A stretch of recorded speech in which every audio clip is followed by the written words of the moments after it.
Hi everyone, welcome back to another transformation video for the Portrait Masters and WPPI conference coming up soon. So this time we are working on this beautiful colorful dress. It's by Needle&Thread, but the only issue is it's a 02, so it only fits up to a waist 26, and the end goal is to take it from a 26 to about a 30-31. So follow along. It's going to be at least 2 videos or 3 videos for this. So let's get into this transformation. And just by looking at the dress, I can tell there's a lot of ruching in the front. For the lining, I'm not too worried because I can easily add panels once I take it apart and make it fit to the new waist measurement that we want. So I go ahead and take off the band covering the seam at the waist. And once I relax it and press it, I can tell that it is truly a 26.25. So this is me separating everything, and I've gone ahead to relax the waistband to a 30-31. This is a size 10 mannequin, so there's a lot more room here. And for the back, we're going to make it a lace up for the top.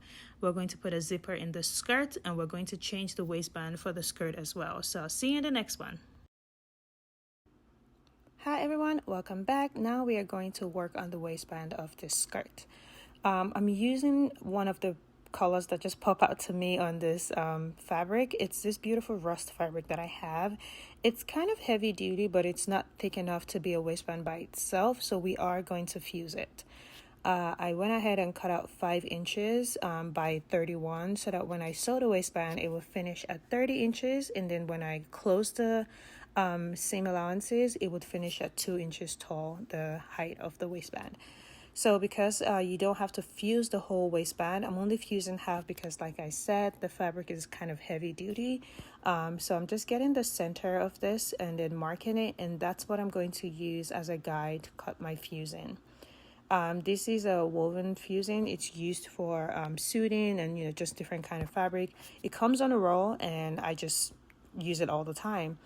So now that my waistband has been pressed, I will go ahead and now take off the pins and sew the waist that we relaxed to 31 from the original 26 inches. And once that's done, as you can see, everything looks good, and we're going to put it together in the next video. Hi everyone, welcome back, and now we are attaching the waistband and finally finishing this 2-piece. So as you can see, the waist is already gathered, and then using my magnetic foot, I'm going to put it against the seam allowance so everything is nice and perfect. And as you can see, there's still so much fabric in this skirt that we can actually even relax it even more and make the waist bigger in the future if we need to. But yeah, I just go ahead and top stitch my waistband. Some people do the stitch and the ditch method, but honestly it really doesn't matter. Just do what's your preference.